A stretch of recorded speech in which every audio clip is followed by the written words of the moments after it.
Hola, saludo a todos que me están viendo. Bienvenidos a la hora de consulta. Uy, perdón, pero como si tengo un poco de estornudos. Hoy, si no hay preguntas, queremos seguir con el libro de Efesios.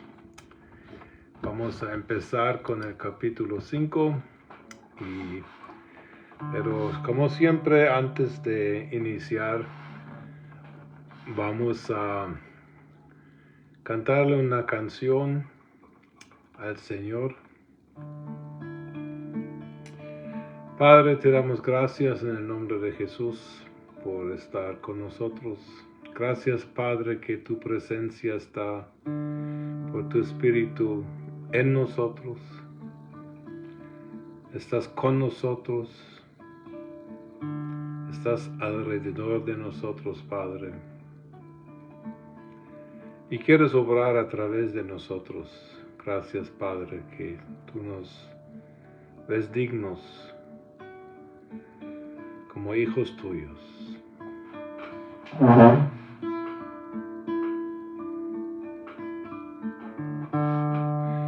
Venimos ante ti, Señor, con corazones sinceros, llenos de alabanza y de adoración. Venimos ante ti, Señor, con corazones sinceros, llenos de alabanza y de adoración. Porque tú eres Rey de reyes y Señor de señores. Tú eres digno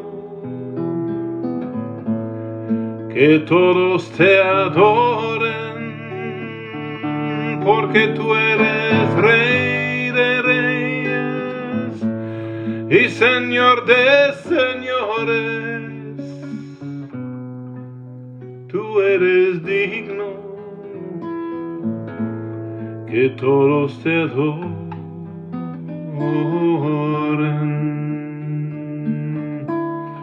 Venimos ante ti, Señor, con corazones sinceros, llenos de alabanza y de adoración. Venimos ante ti, Señor, con corazones sinceros,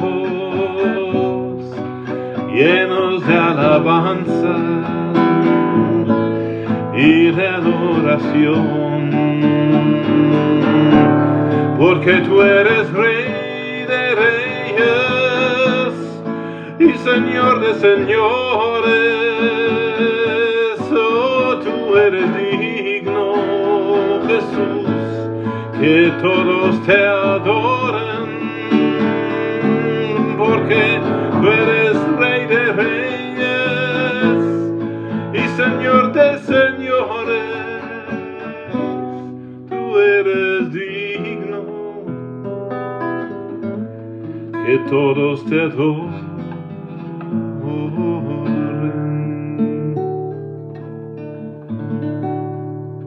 Aleluya, Padre. Te invitamos, Padre, a ayudarnos en esta tarde cuando vamos a considerar tu palabra en Efesios capítulo 5. Abre nuestra mente, abre nuestros corazones en el nombre de Jesús. Amén.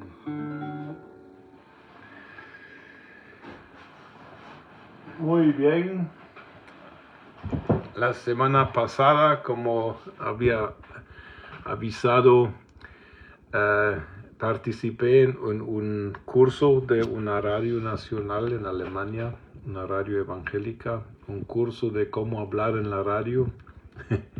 tenía que leer mi texto que mandé. Fue muy extraño, muy difícil, pero a la vez muy interesante aprender de profesionales que cómo se debe hablar en la radio y en qué cosas se tiene que fijar. Pero no voy a hablar como si fuera radio, como aquí estamos juntos y en confianza. Saludo a Nick, a Durey, a Guadalupe, Sarah Wine.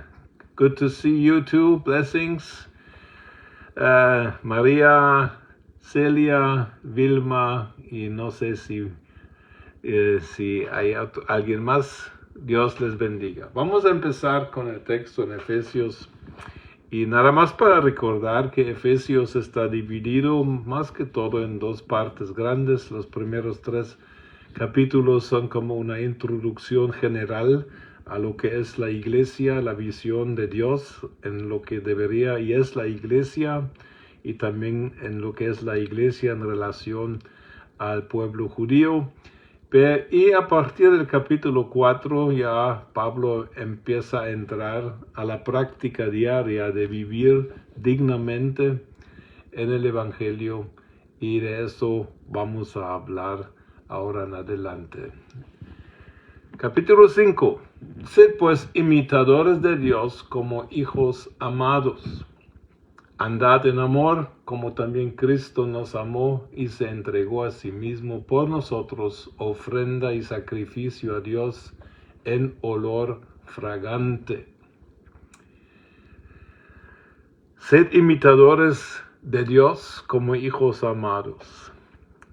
Eso sí está, uno podría decir que eso sí está fuerte. ¿Cómo podría yo imitar a Dios? Bueno, ¿qué dirías? ¿Se podrá imitar a Dios? Bueno, en la segunda parte añade como hijos amados. Ahora, si una de las cosas que vemos en la vida normal es de que hijos que han crecido y que están creciendo en el amor de su padre o de sus padres, hijos van a querer ser como sus papás. Cuando yo sea grande, yo quiero ser como mi papi. Eso es algo que es normal, eso es natural. Es natural de que el hijo se esté orientando en no solamente la profesión tal vez, sino más en la manera de ser de su papá. Porque dentro de la familia no podemos escapar. Allá, por lo menos del lado humano, salen nuestros fuertes y nuestras debilidades a la luz de los hijos, y los hijos se fijan más en cómo somos y cómo actuamos que cómo hablamos.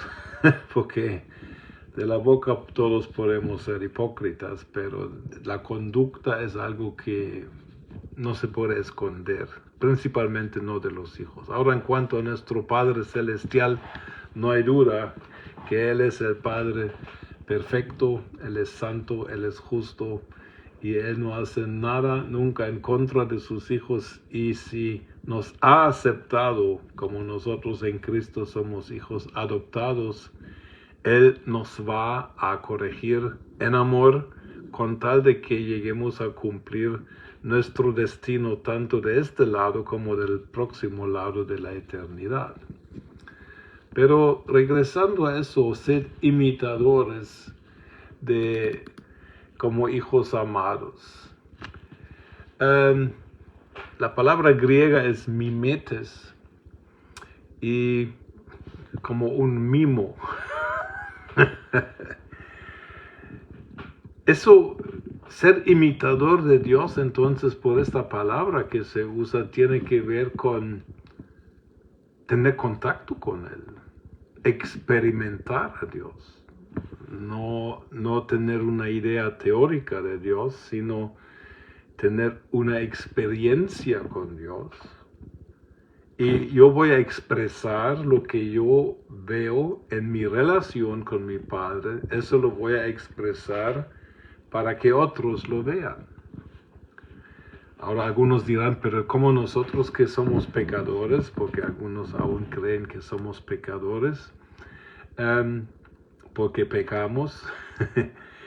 ¿Cómo podemos nosotros imitar a Dios? Bueno, si imitamos a Dios no vamos a pecar, porque Dios nunca comete pecados. Entonces, ¿a quién estamos imitando si pecamos? No sería Dios, sino sería a Satanás, como Jesús lo menciona en San Juan 8:44, vosotros sois de vuestro padre el diablo. Pero la Biblia enseña algo que a mí me gusta mencionar, y es algo que tenemos que meditar, y no tenemos que evitar la meditación sobre 1 Juan 3:9, porque allá dice de que en los que hemos nacido de Dios. ¿Quién ha nacido de Dios? Todos los que han aceptado a Jesucristo como el Señor de sus vidas, y así se convierte también en nuestro Salvador. Y aquí dice que todos los que han nacido de nuevo, dice que la simiente de Dios permanece en ellos, porque han nacido de Dios. La palabra simiente en el griego es la palabra esperma, y aquí en cierta manera está hablando, relacionándose a la vida humana, cómo es procreado un hijo, cuando el semen, el esperma del hombre, penetra al óvulo de la mujer, se crea una nueva vida. Y Juan usa esta terminología para decir que la simiente, el esperma, o podríamos decir, en cuanto a la biología, sería la genética, la ADN de Dios permanece en nosotros, y por eso dice este mismo versículo, y teniendo eso dentro de nosotros, no podemos pecar porque Dios no peca. Muchos cristianos se consideran todavía pecadores porque cometen pecados, pero hay que distinguir. La identidad del pecador es uno que no ha nacido de nuevo, y por lo tanto en esta calidad el pecador va a ir al infierno. Hay un dicho que puede malentenderse, dice que Dios odia al pecado, pero ama al pecador. La pregunta es, ¿y a quién manda al infierno? ¿Al pecado o al pecador? Ahora nosotros cuando nacemos de nuevo, nacemos a la naturaleza de nuestro Padre, semen, esperma, simiente. Y esta naturaleza está depositada por el Espíritu Santo dentro de nuestro espíritu. Por la fe, porque el justo por la fe vivirá, por la fe nosotros ahora tenemos que partir del hecho de que al nacer de nuevo, mi naturaleza ha cambiado. Entonces, cuando yo creo lo que Dios ha hecho dentro de mí, cuando yo nací de nuevo, yo puedo esperar de que yo pueda ser un imitador de Dios, porque no solamente tal vez lo miro y tengo experiencias con Él. No, la Biblia dice que nosotros tenemos la naturaleza de nuestro Padre. Y para ayudante, Dios depositó o envió al Espíritu Santo dentro de nosotros, que somos templos de Dios, templos del Espíritu Santo. Entonces, partiendo en fe sencilla, no fe en nosotros, no fe en alguna fuerza nuestra, sino fe en hechos creados por Dios. Por esta fe, nosotros podemos imitar a Dios. Pero eso solo funciona si nuestra relación con Dios es una verdadera y no una teórica. ¿Conoces tú a Dios o sabes tú de Dios? Para imitar a Dios, como aquí dice como mandato, Todo el capítulo 5, solo una observación, está lleno de imperativos. Sed, andad, hablad, etc. O sea que Dios, por medio de Pablo, nos manda a hacer y actuar de cierta manera. ¿Y por qué lo hace? ¿Para ponernos presión? ¿O para animarnos a encontrar nuestra verdadera identidad? ¿Sería justo que Dios mandara que seamos imitadores de Él si no tuviéramos la capacidad de hacerlo? ¿La capacidad de obedecerle? Eso sería una injusticia, pero Dios no puede ser injusto. Dios no puede exigir lo que nosotros seguramente no vamos a cumplir. Entonces, sed pues imitadores de Dios como hijos amados implica nuestra naturaleza ha cambiado desde que nacimos de nuevo. Aceptar este hecho es un ejercicio de la fe. Incluso la fe Dios nos la regala en cierta manera porque Él tiene que abrir nuestros ojos espirituales para reconocerlo. Entonces tenemos la naturaleza por nacimiento, tenemos la habilidad de creer por diferentes razones que no quiero profundizar aquí, y tenemos la posibilidad de relacionarnos con Dios como nuestro Padre, porque aquí este versículo nos llama hijos amados. Quiere decir que Dios decidió amarte antes de que tú actuaras como cristiano.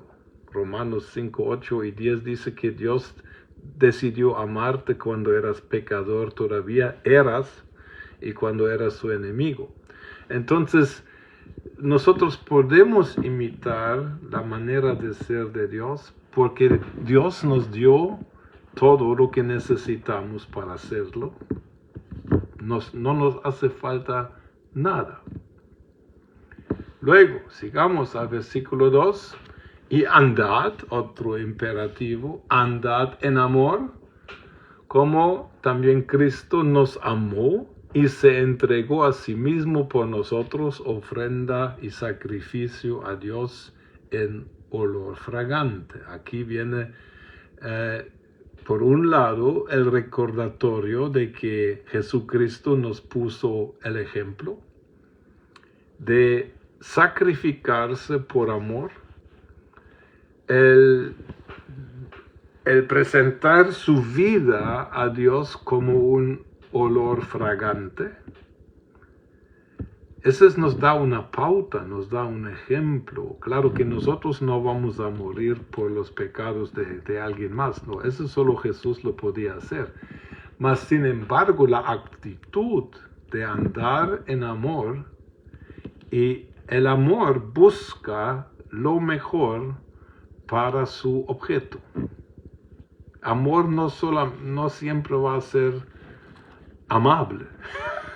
Amor puede significar castigo, corrección. Amor, en el caso de Cristo, significó soportar la cruz y los dolores. O sea que el amor no es un asunto romántico, sino que el amor ve el valor de la persona a quien se ama y actúa de acuerdo a lo que realmente esta persona necesita. Y eso puede ser algo muy bonito y muy amable, muy romántico, o puede ser una disciplina que duela. Y todo eso es amor. La pregunta que nosotros tenemos que contestar es: ¿consideras tú tu vida una ofrenda, un olor fragante a Dios? Porque nosotros podemos vivir tratando de complacernos en primer lugar a nosotros mismos, podemos vivir tratando de complacer en primer lugar, por ejemplo, a nuestros cónyuges, nuestra familia, o la gente, nuestra familia. Pero aquí dice que el núcleo del amor de Cristo fue de que Él se haya sacrificado como una ofrenda y como un olor fragante a Dios su Padre. Nuestras vidas deberían ser sacrificios, no sacrificios como el de Cristo, por supuesto, mas sin embargo, nuestra vida debería servir a Dios cuando la ve como un olor fragante. Cada quien tiene que contestar esta pregunta. En el versículo 3 empieza a hablar de lo que uno habiendo, y recordamos, el primer versículo nos enseña de que de parte de Dios hemos nacido de Él, tenemos su naturaleza, tenemos su Espíritu Santo, somos amados, somos bienvenidos como hijos, tenemos el Espíritu Santo, tenemos la justicia de Jesucristo el Hijo que nos la traspasó. Entonces, consecuentemente, si todo eso ya está en nosotros y si nosotros lo creemos de verdad, versículo 3, lógicamente debería llevar a la conclusión, pero fornicación y toda impureza o avaricia ni aún se nombre entre vosotros como conviene a santos. Y miren, aquí el versículo nos da otro título, el título de santos. Y sabemos que santos en primer lugar significa apartados. ¿Apartados de qué? ¿Hacia qué? Apartados de lo que éramos antes de nacer de nuevo, una vida de pecado, un estilo de vida, una identidad de pecador y un comportamiento pecaminoso. En algunos eran pecados sexuales, en otros eran pecados como avaricia. Mas sin embargo, ahora Dios dice que vosotros, si habéis nacido de nuevo, ya no sois eso, sino sois santos. Y a santos les conviene, dice que ni siquiera se debería nombrar estas cosas. O sea que tenemos que cuidar nuestra boca también un poco para actuar de acuerdo a lo que somos. ¿Y qué somos? Hijos amados. Hijos recreados a la imagen de Dios el Padre en Cristo. Versículo 4. Tampoco digáis palabras deshonestas, ni necedades, ni groserías que no convienen, sino antes bien acciones de gracias. Pues allá yo peco porque hago muchos chistes y a veces tal vez Dios a Dios no le gusta, pero lo importante es la actitud del corazón. Cuidemos nuestra boca, palabras deshonestas, hablar tonterías. Jesús una vez dijo que seremos juzgados por toda palabra viciosa que sale de nuestra boca. Que Dios me tenga misericordia a mí. Pero yo pienso, sabiéndolo, podemos empezar a controlar nuestra boca, porque obviamente lo que hablamos no solamente es un error o posiblemente un pecado. No, palabras tienen poder. Palabras tienen un poder grandísimo, porque Dios creó los cielos y la tierra hablando. Y nosotros tenemos que recordar que hablando cosas malas, también a veces sin querer queriendo, podemos crear cosas malas en los que nos oyen. Entonces, cuidadito con la boca y nos ayudemos unos a otros y seamos humildes. Por ejemplo, una vez, no tiene que ver, un hermano a mí me gusta usar sombreros y tengo un montón de sombreros de todo tipo porque me gusta. Y en el tiempo pasado, de vez en cuando he hecho videos con sombreros. Ahora cuando estoy afuera, por orden de médico, necesito llevar un sombrero para proteger mi piel. Pero alguien me dijo que eso no era digno hablar la palabra de Dios con el sombrero puesto, porque sabemos que en 1 Corintios 11 habla algo de taparse la cabeza a los hombres y las mujeres. Entonces yo empecé a respetar eso un poco más y cuando estoy dentro de la casa, por lo menos no me pongo sombrero como hoy para hablar y enseñar la palabra de Dios. No tenemos que ser legalistas, creo, pero es bueno que nos corrijamos unos a otros porque así podemos aprender todos. Entonces en el versículo 5 Pablo sigue diciendo, ¿sabéis esto? O sea que aquí presupone conocimiento, que ningún fornicario o inmundo o avaro, que es idólatra, tiene herencia en el reino de Dios y de Cristo. Palabra clara. Ahora, pongamos el ejemplo. Ya somos cristianos, ya hemos nacido de nuevo, estamos conociendo a Dios, pero la Biblia misma nos informa de que existe la posibilidad de que aún siendo redimido podemos pecar. Y por eso en 1 Juan 2:1 dice, mirad, hijos míos, estas cosas os escribo para que no pequéis. Pero si pecareis,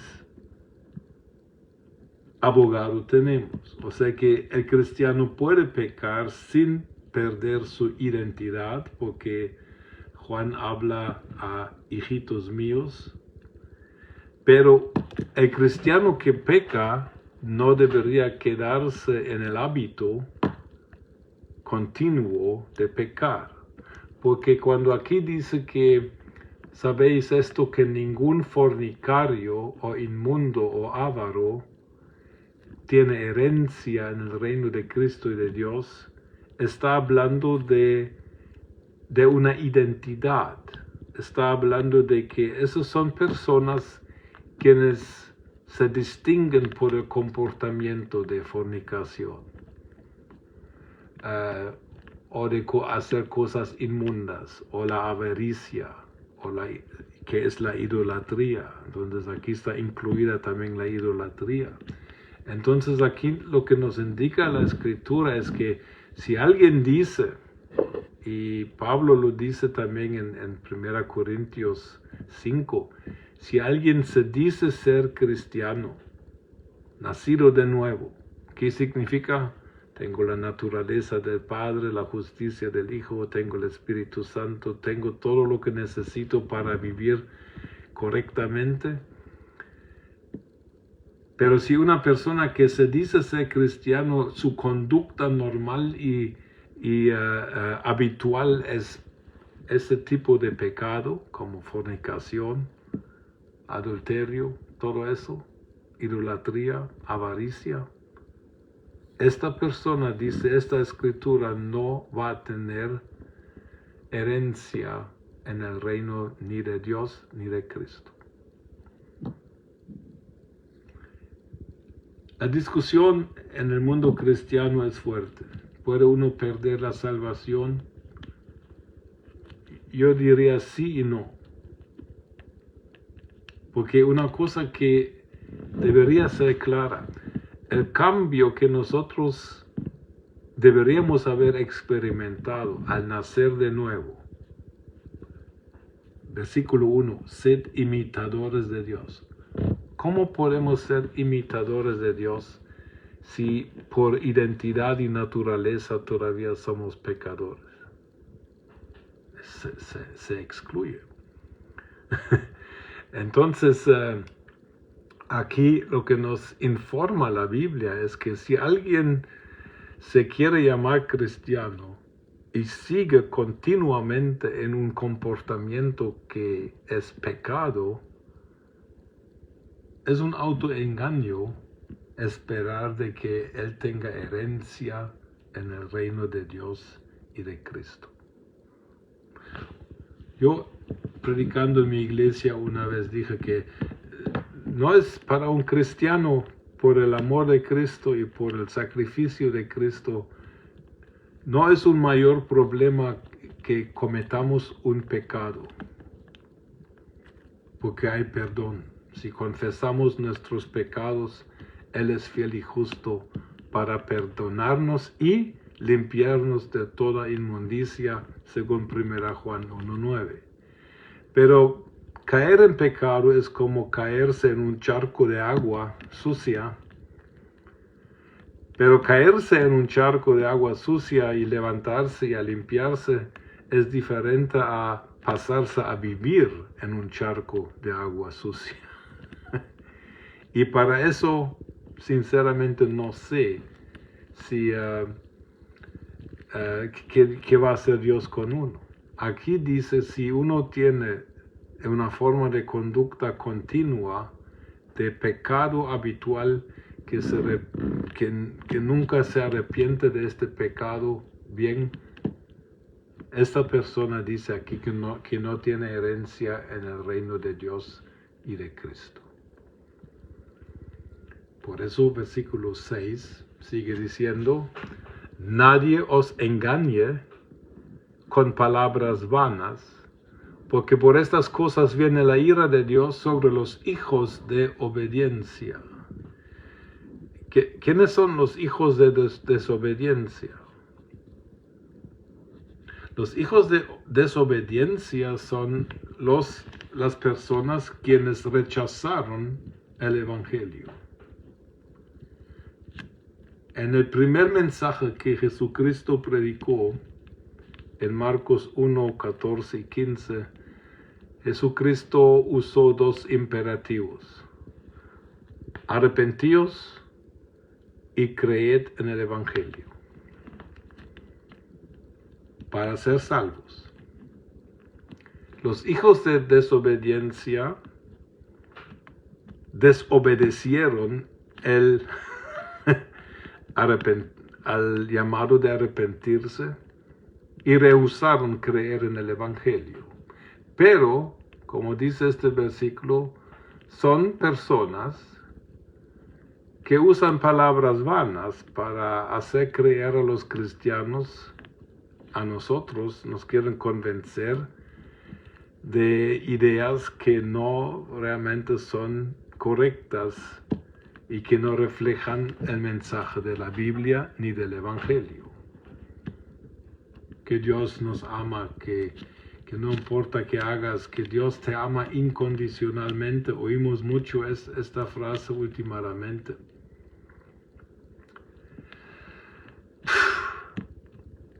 Yo no sé. Cuando yo leo las 7 cartas de Apocalipsis 2 y 3, Jesucristo está escribiendo a iglesias, o sea que está escribiendo a nacidos de nuevo.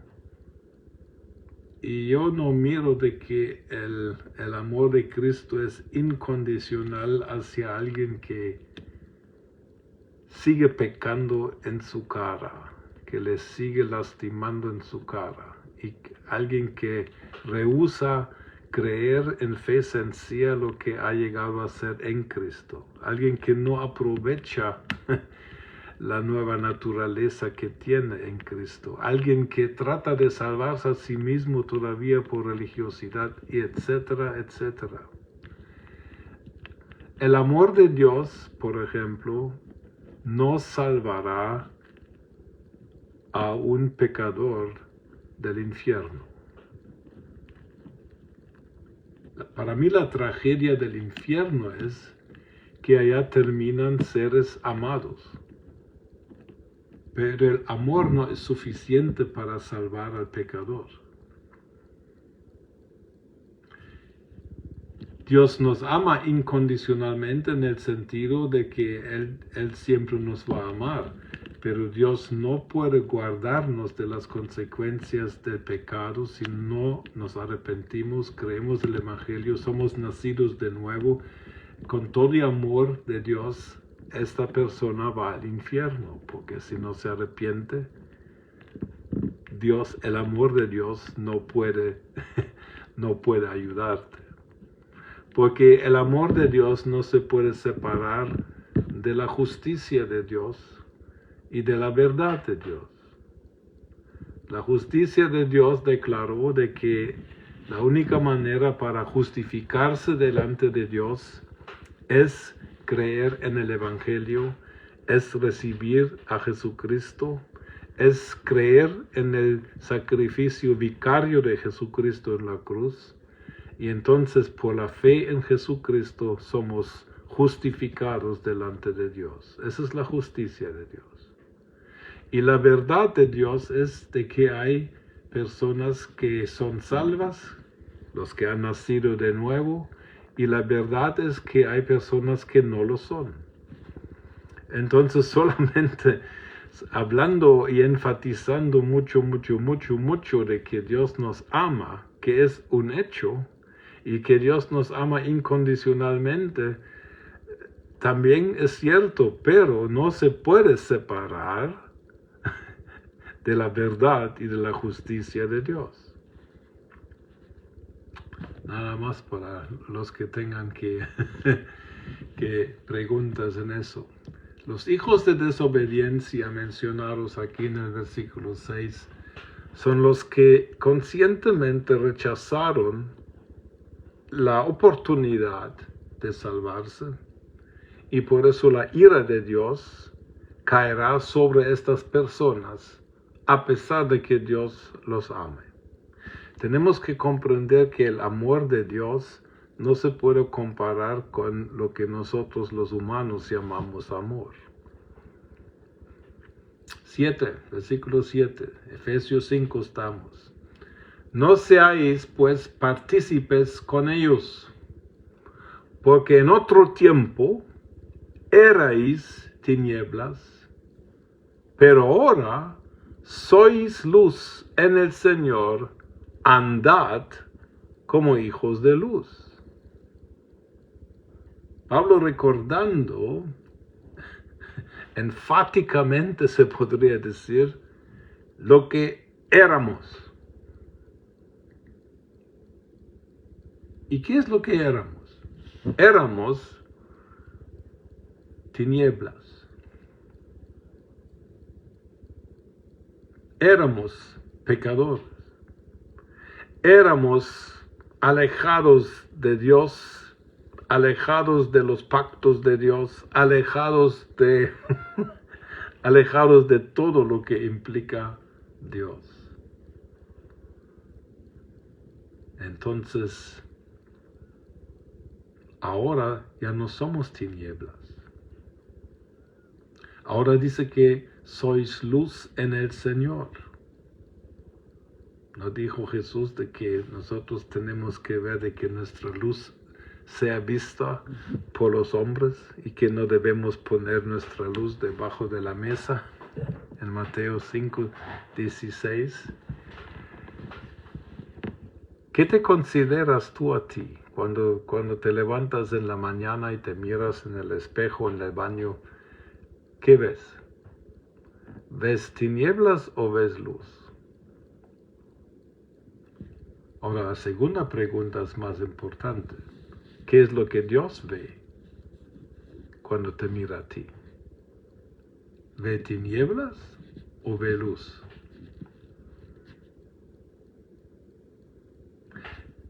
La Biblia, por ejemplo en Mateo en sus 5:14 dice, vosotros sois la luz del mundo. Tenemos que fijarnos a veces, no a veces, yo me fijo mucho en la gramática cuando leo la Biblia.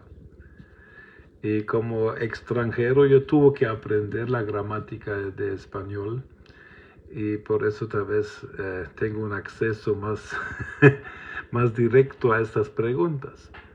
La frase vosotros sois la luz del mundo, hablando de nosotros, no es un imperativo. No dice, sed la luz del mundo. No, es una afirmación. Es la afirmación de un hecho. Y seguramente este hecho es creado por Dios mismo. Pues porque Jesucristo es el que te dice a ti y a mí, vosotros sois la luz del mundo. Esa es mi identidad que Dios me dio. A partir de que yo haya nacido de nuevo, por supuesto. Entonces actúa como luz. Entonces aquí, claro, tú no puedes actuar en algo que no eres. Y si lo haces, eres un hipócrita. En otro tiempo dice que éramos tinieblas. ¿Qué significa tinieblas? Es la ausencia de Dios, porque Dios es luz. Jesucristo dijo que en Juan 8:12, yo soy la luz del mundo. Jesucristo a nosotros dice, vosotros sois la luz del mundo. Así que, como dice Isaías, deja brillar tu luz. Tú no tienes que producir la luz. No tienes que orar 9 horas para que seas luz. No, tú cree que eres lo que Dios dice. Tú eres la luz. Porque estás caminando con Dios. Si Dios está ausente en tu vida, tal vez no has nacido de nuevo. Porque aquí dice que erais tinieblas, pero ahora sois luz. Andad como hijos de luz. Está hablando otra vez, usando otro lenguaje de nuestra identidad. Y nuestra identidad como hijos de Dios, renacidos, nacidos de nuevo en Jesucristo, es que vosotros sois la luz del mundo.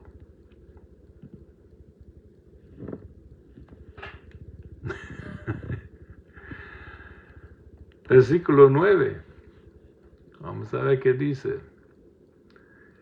Porque el fruto del Espíritu es en toda bondad, justicia y verdad, comprobando lo que es agradable al Señor.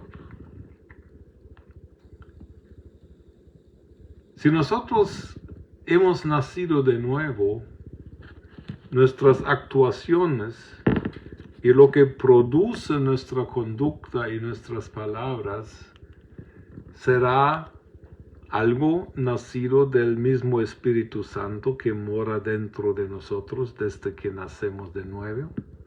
Y la calidad de este fruto será se puede identificar porque va a ser bueno, justo y verdadero. Y allá tenemos otra vez, estamos hablando, ese es el carácter de nuestro Padre. Nuestro Padre es 100% bueno, es 100% justo, es 100% verdadero. Y entonces si nuestra vida, de nuestras palabras, nuestra conducta, el fruto de nuestra conducta debería ser producir bondad, justicia y verdad a través de nuestras palabras y actuaciones. Comprobando lo que es agradable al Señor. ¿Qué es agradable al Señor? Lo que es algo que corresponda a su naturaleza. Y su naturaleza es, entre otras cosas, bondad, justicia y verdad. Y por eso dice Pablo aquí en el versículo 11, no participéis en las obras infructuosas de las tinieblas, más bien reprendedlas, porque vergonzoso es aún hablar de lo que ellos hacen en secreto. Las tinieblas no pueden producir el fruto de Dios. No participéis en obras infructuosas de las tinieblas. ¿Qué fruto puede producir la ausencia de Dios. Y ni estoy hablando de satánico, cosas por el estilo. Estoy hablando un impío es uno que se distingue por vivir sin Dios. ¿Qué va a producir? Va a producir a lo largo lo contrario de lo que es la naturaleza divina. Entonces, en lugar de bondad habrá maldad, en lugar de justicia habrá injusticia, y en lugar de verdad habrá mentira. Entonces, si nosotros, siendo hijos de Dios, hijos de luz, llamados a imitar a nuestro Padre, si nosotros producimos tinieblas, puede ser que nunca hayamos nacido de nuevo, porque el nacido de nuevo no puede producir tinieblas. Lo único que puede salir de alguien que ha nacido de nuevo es luz, porque Dios es luz. Y la luz de Dios es reflejada, es escrita por bondad, justicia y verdad. ¿Le va a gustar a todos eso? No. Nos van a criticar, van a hablar mal de nosotros, pero ¿qué importa? Nuestro llamado es ser lo que somos. ¿Y qué somos? Por definición divina, somos hijos de Dios, somos hijos amados, somos luz, somos nacidos de Dios.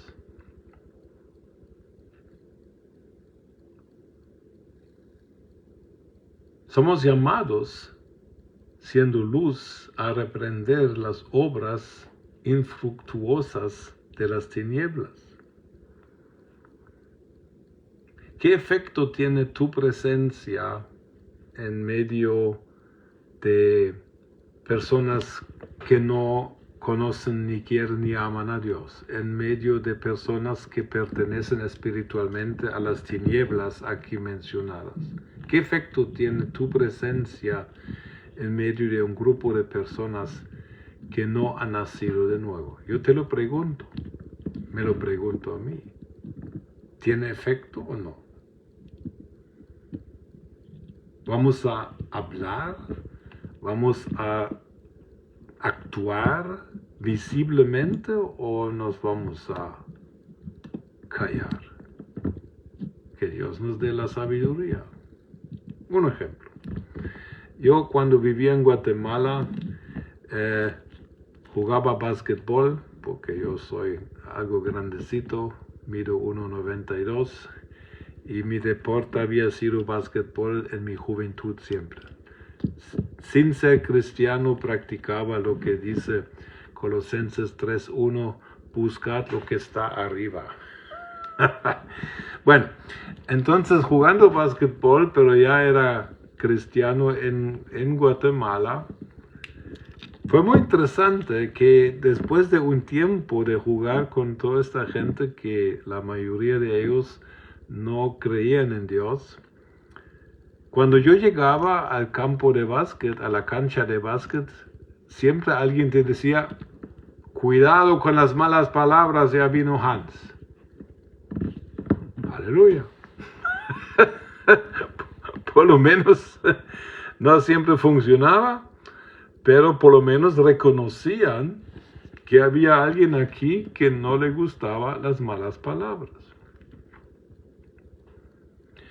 Trabajando en Alemania muchos años después en una bodega y una tienda de muebles, llegó un día era como un jaguar, un animal de la selva, pero en cerámica grande. Y yo lo había llevado a la tienda y en la tienda alguien lo botó y se quebró una parte.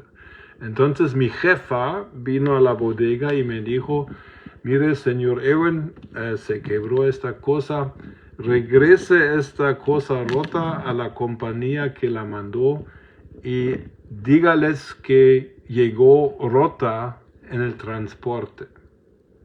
Yo le dije, lo siento, esta cosa llegó entera y se quebró en la tienda, y yo no voy a mentir.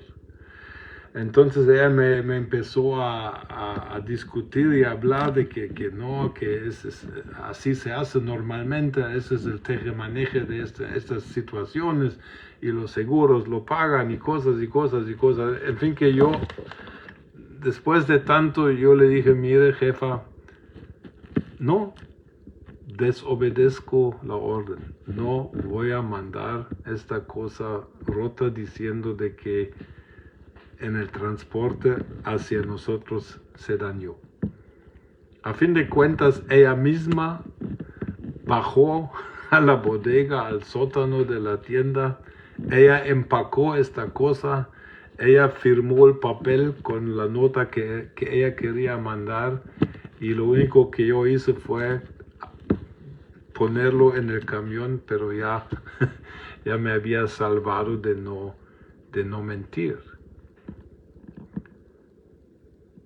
Podemos actuar así, podemos decir algo cuando frente a nuestros ojos suceden asuntos que son malas, que son injustas o mentirosas, o nos callamos. Aquí dice que nosotros deberíamos reprenderlas. Y reprenderlas no necesariamente uno tiene que hablar groserías, por supuesto, pero uno puede reprender también a través de una conducta contraria a lo que es la conducta del mundo, diríamos. Hablando de la Biblia, la conducta de las tinieblas, personas que viven sin Dios. Eso es tinieblas realmente. En el versículo 13 leemos, mas todas las cosas cuando son puestas en evidencia por la luz, son hechas manifiestas, porque la luz es lo que manifiesta todo. Si nosotros vivimos de tal manera de que nuestra vida es luz, la gente se puede dar cuenta de su error, de su pecado y si Dios quiere, Dios les puede conceder arrepentimiento. Hermanos, yo me fijo de que la gente nos observa. La gente observa nuestra manera de actuar. La gente que no conoce a Dios observa cómo tratamos a nuestras esposas en público. La gente observa cómo actuamos con nuestros hijos. Y si nosotros en nuestra conducta normal y habitual somos luz, esa luz a ellos les va poco a poco mostrar sus tinieblas. Nosotros tenemos una función muy, muy importante en este planeta. 14, por lo cual dice, despiértate tú que duermes y levántate de los muertos y te alumbrará Cristo. Eso es prácticamente predicar el Evangelio sin palabras. Francis de Assisi dijo esta palabra increíblemente profunda cuando él dijo, predica el Evangelio en todo tiempo, si es necesario, usa palabras. Pero esa es la cosa. Es nuestra conducta una tal, llena de luz, de bondad, de verdad y de justicia, de que uno que está muerto en pecados pueda considerar ser alumbrado por Cristo, o no ve nada de luz en nuestra manera de actuar. Y no estoy diciendo de que nosotros no podemos cometer un error. No, eso no. Pero nuestra conducta debería siempre señalar hacia la luz, hacia nuestro Padre, hacia nuestra identidad como hijos amados. Y llegamos al versículo 15 y 16 y allá terminamos. Yo pienso que mejor lo dejo aquí. Yo pienso que es una buena manera.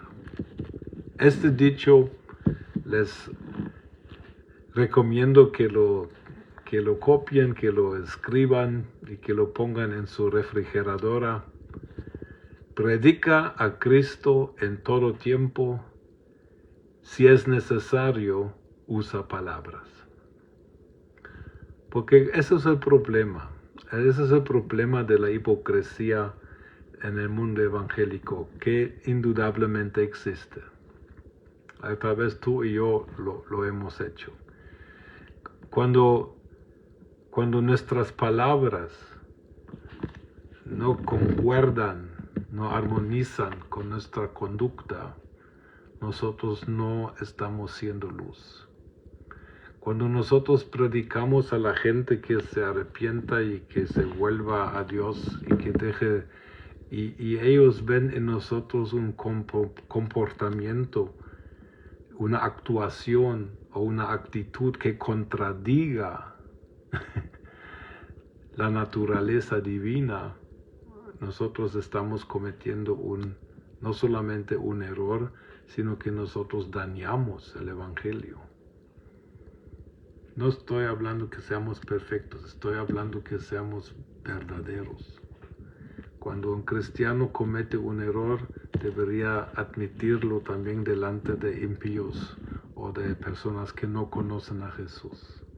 Esto también comunica verdad y justicia y bondad. Así que yo deseo de que la gente, cuando mire a nosotros, que empiecen a dudar de su incredulidad.